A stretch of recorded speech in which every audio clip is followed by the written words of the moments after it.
बिस्मिल्लाहिर्रहमानिर्रहीम। अस्सलाम वालेकुम। लेक्चर का आगाज़ हदीस नबवी सल्लल्लाहु अलैहि वसल्लम से करते हैं।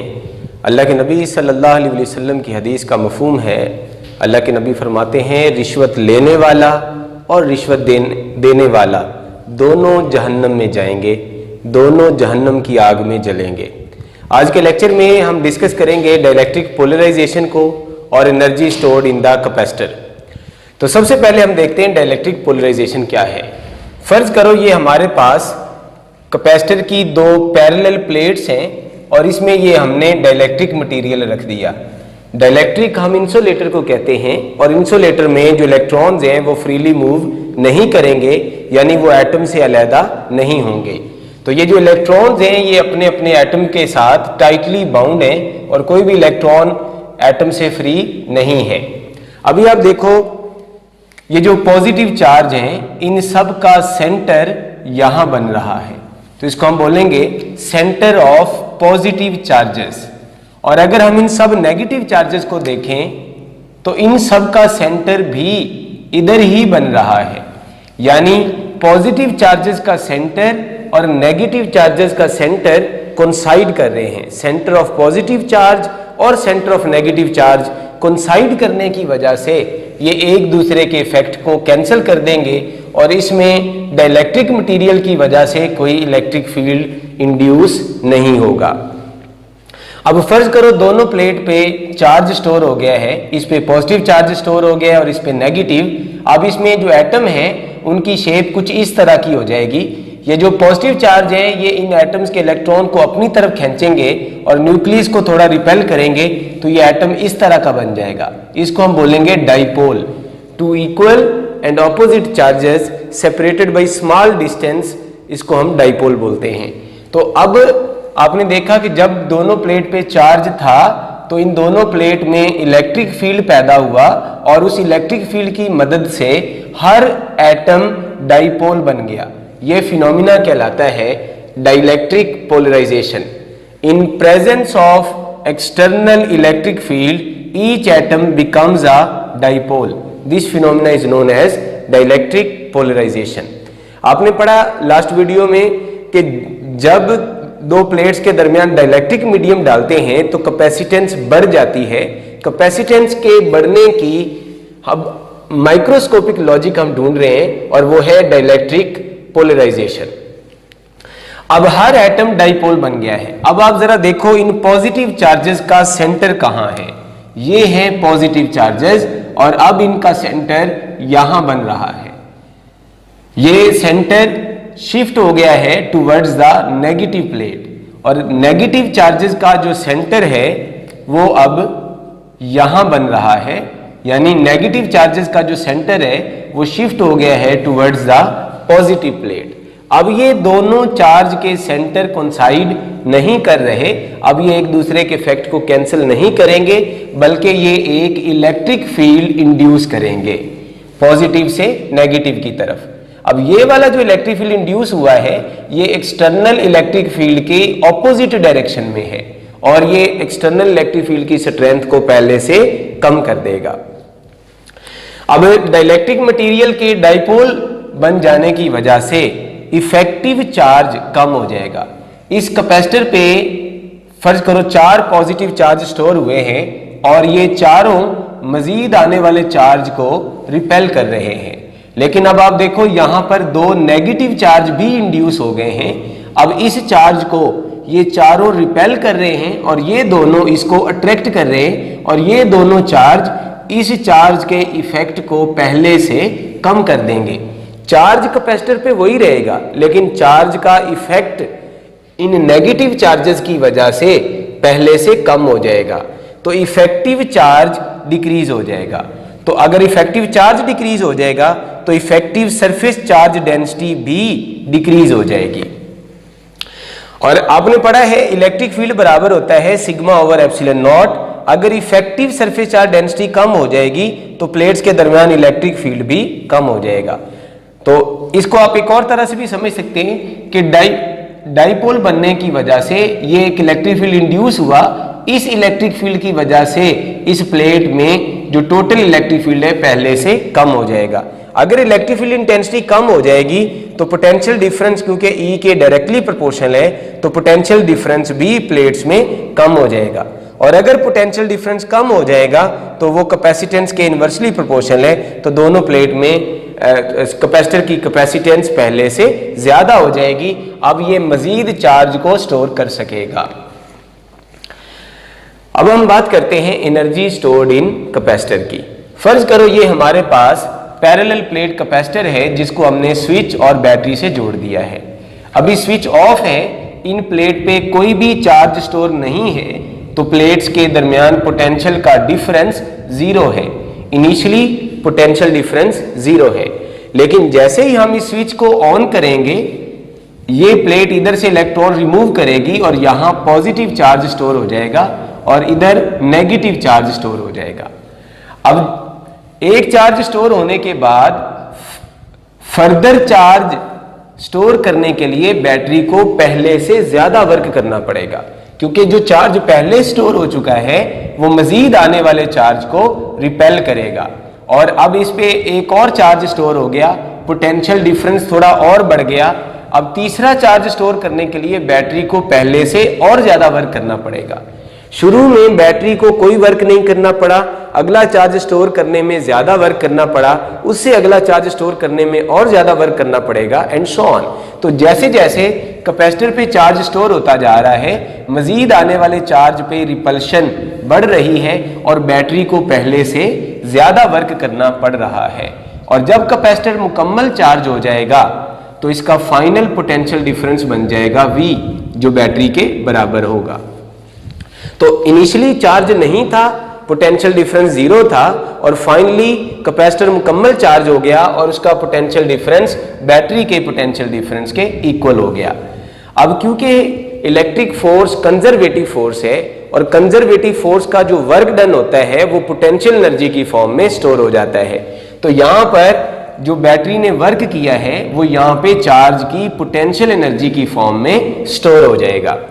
अब हम एवरेज पोटेंशियल डिफरेंस फाइंड करते हैं, इन दोनों को ऐड करके 2 पे डिवाइड कर दिया तो ये एवरेज पोटेंशियल डिफरेंस आ गया। यहां हमने एवरेज पोटेंशियल डिफरेंस क्यों फाइंड किया, इसको समझने के लिए पहले आपको पता होना चाहिए पोटेंशियल का मतलब क्या है।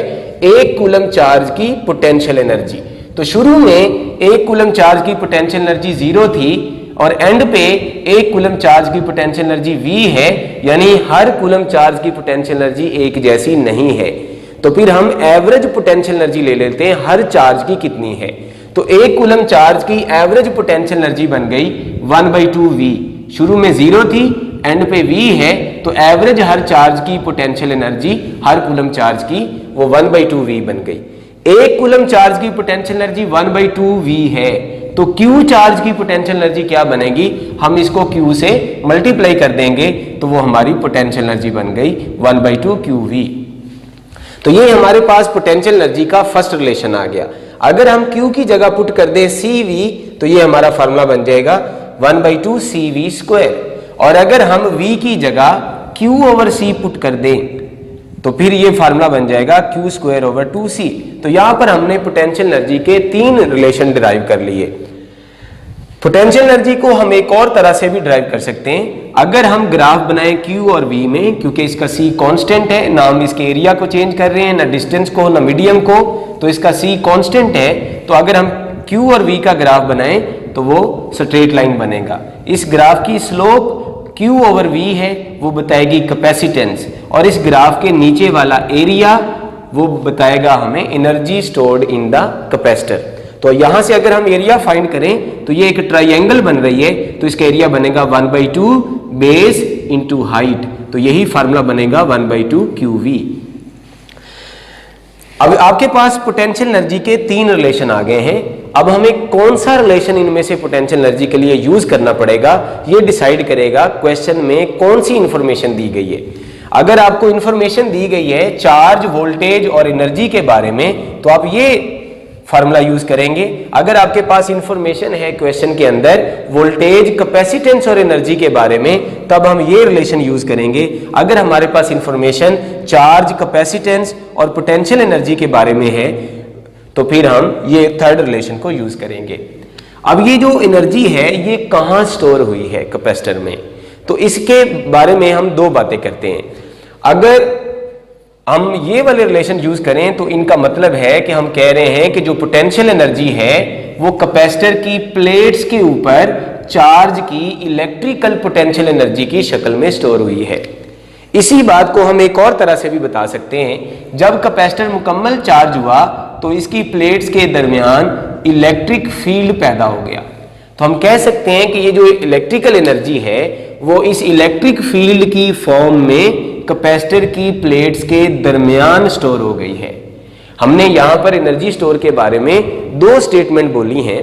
पहली कि जो एनर्जी है वो कैपेसिटर की प्लेट्स के ऊपर स्टोर हुई है चार्जेस की इलेक्ट्रिकल पोटेंशियल एनर्जी की फॉर्म में, या जो एनर्जी है वो प्लेट्स के दरमियान स्टोर हुई है इलेक्ट्रिक फील्ड की फॉर्म में। अब अगर हम इलेक्ट्रिक फील्ड की फॉर्म में एनर्जी का फार्मूला फाइंड करना चाहें तो फिर वो फार्मूला बनेगा 1/2 epsilon not epsilon R E square A D. इसी फार्मूले में हम कैपेसिटेंस की वैल्यू पुट कर दें। कैपेसिटेंस की वैल्यू है हमारे पास C is equal to A epsilon not epsilon R over D, और V की वैल्यू पुट कर दें दैट इज ई डी। तो फिर हमारे पास ये रिलेशन आ जाएगा 1/2 epsilon not epsilon R E square A D. इसमें E इलेक्ट्रिक फील्ड इंटेंसिटी है और ए डी ये कैपेसिटर का वॉल्यूम है। Area of the plates into distance between the plates, ये बन गया वॉल्यूम ऑफ द कैपेसिटर। अब हम बात करते हैं एनर्जी डेंसिटी की।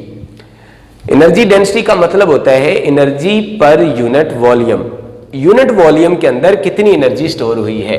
तो अगर हम इस एनर्जी को वॉल्यूम पर डिवाइड कर दें तो ये बन जाएगा एनर्जी डेंसिटी। तो ए डी वॉल्यूम है, तो अगर हम इसको वॉल्यूम पे डिवाइड कर दें ए डी पे तो ए डी कैंसिल हो जाएगा। तो आपके पास एनर्जी डेंसिटी का फार्मूला बनेगा 1/2 epsilon not epsilon R E square. और आप देखो ये जो एनर्जी डेंसिटी है ये प्लेट्स के एरिया या प्लेट्स के दरमियान डिस्टेंस पर डिपेंड नहीं कर रही अगर इलेक्ट्रिक फील्ड कांस्टेंट है तो। अब यहां पर मैंने दो क्वेश्चन लिखे हैं, इनको सॉल्व करते हैं। A dielectric medium is introduced between the plates of a capacitor, then its energy। अब यहां पर आप देखो जो पोटेंशियल एनर्जी है वो C के डायरेक्टली प्रोपोर्शनल है और इस केस में पोटेंशियल एनर्जी C के इनवर्सली प्रोपोर्शनल है। डाइलेक्ट्रिक मीडियम डालने से एप्सिलॉन आर टाइम कैपेसिटेंस पहले से ज्यादा हो जाएगी। अब ये रिलेशन हमें बता रहा है कि C एप्सिलॉन आर टाइम ज्यादा हो गया तो एनर्जी भी एप्सिलॉन आर टाइम ज्यादा हो गई, लेकिन ये रिलेशन बता रहा है कि एनर्जी एप्सिलॉन आर टाइम कम हो जाएगी। तो हमें इनमें से कौन सा रिलेशन यूज करना चाहिए। जैसे मैंने आपको पहले बताया कि इंफॉर्मेशन क्वेश्चन में डिसाइड करेंगी कि हमें कौन सा रिलेशन यूज करना चाहिए। ये रिलेशन हम तब यूज कर सकते हैं अगर पोटेंशियल डिफरेंस कांस्टेंट रहे तो पोटेंशियल एनर्जी C के डायरेक्टली प्रोपोर्शनल है। ये रिलेशन हम तब यूज कर सकते हैं जब चार्ज कांस्टेंट हो तो पोटेंशियल एनर्जी C के इनवर्सली प्रोपोर्शनल है। अभी आप देखो वो एक आइसोलेटेड कैपेसिटर की बात कर रहा है जो बैटरी से कनेक्टेड नहीं है, तो इसका मतलब इसका चार्ज कांस्टेंट रहेगा, ना चार्ज कहीं से आ सकता है ना चार्ज कहीं जा सकता है। तो फिर पोटेंशियल एनर्जी C के इनवर्सली प्रोपोर्शनल हो गई। तो डाइलेक्ट्रिक मीडियम डालने से कैपेसिटेंस एप्सिलॉन आर टाइम्स ज्यादा हो गई तो फिर एनर्जी एप्सिलॉन आर टाइम्स कम हो जाएगी और इसका ये सही आंसर होगा। अब हम एक और क्वेश्चन करते हैं। उसी क्वेश्चन को डिफरेंट फॉर्म में सॉल्व कर रहे हैं। A dielectric medium is introduced between plates of a capacitor connected to a battery. अब बैटरी को कनेक्टेड किया हुआ है, देन इट्स एनर्जी। अब अगर बैटरी कनेक्टेड है तो जितना वोल्टेज या पोटेंशियल डिफरेंस बैटरी का होगा उतना ही कैपेसिटर का होगा। तो इसका मतलब अब V कांस्टेंट रहेगा। अब इसमें तो V नहीं है तो फिर हम ये वाला रिलेशन यूज नहीं करेंगे। V कांस्टेंट है तो फिर पोटेंशियल एनर्जी C के डायरेक्टली प्रोपोर्शनल हो गई। अब डाइलेक्ट्रिक मीडियम डालने से कैपेसिटेंस एप्सिलॉन आर टाइम ज्यादा हो गई तो फिर एनर्जी भी एप्सिलॉन आर टाइम ज्यादा हो जाएगी और इसका ये आंसर सही होगा। यानी आपके पास ये मुख्तलिफ फार्मूलाज हैं तो आपको कौन सा फार्मूला यूज करना चाहिए ये डिसाइड करेगी क्वेश्चन में दी गई इंफॉर्मेशन। फर्ज करो वो कहता है एक कैपेसिटर है जिसके पोटेंशियल डिफरेंस को चेंज कर रहे हैं, तो बताओ उसकी पोटेंशियल एनर्जी और उसके वोल्टेज में क्या ग्राफ होगा। तो आप देखो अगर एक पर्टिकुलर कैपेसिटर की बात कर रहे हैं तो इसका मतलब उसकी C कैपेसिटेंस कांस्टेंट है। अगर कैपेसिटेंस कांस्टेंट है सी के बारे में हमें इंफॉर्मेशन मिल गई, वी को वो चेंज कर रहा है, पोटेंशियल एनर्जी को वो पूछ रहा है, तो अब आप ऐसा फार्मूला यूज करेंगे जिसमें पोटेंशियल एनर्जी, कैपेसिटेंस और वी इन्वॉल्व हो रहे हैं, और वो ये रिलेशन है, इसमें सी, वी और पोटेंशियल एनर्जी इन्वॉल्व हो रहे हैं। अब सी कांस्टेंट है तो पोटेंशियल एनर्जी वी स्क्वायर के डायरेक्टली प्रोपोर्शनल हो जाएगी। अब अगर हम पोटेंशियल एनर्जी और वी का ग्राफ बनाएंगे तो वो पैराबोला बनेगा, और अगर पोटेंशियल एनर्जी और वी स्क्वायर का ग्राफ बनाएंगे तो वो एक स्ट्रेट लाइन बन जाएगी। एक और क्वेश्चन, फर्ज करो आपके पास 2 माइक्रोफैरड कैपेसिटर और 4 माइक्रोफैरड कैपेसिटर सीरीज में लगे हुए हैं, तो सवाल है किसमें ज्यादा एनर्जी स्टोर हुई।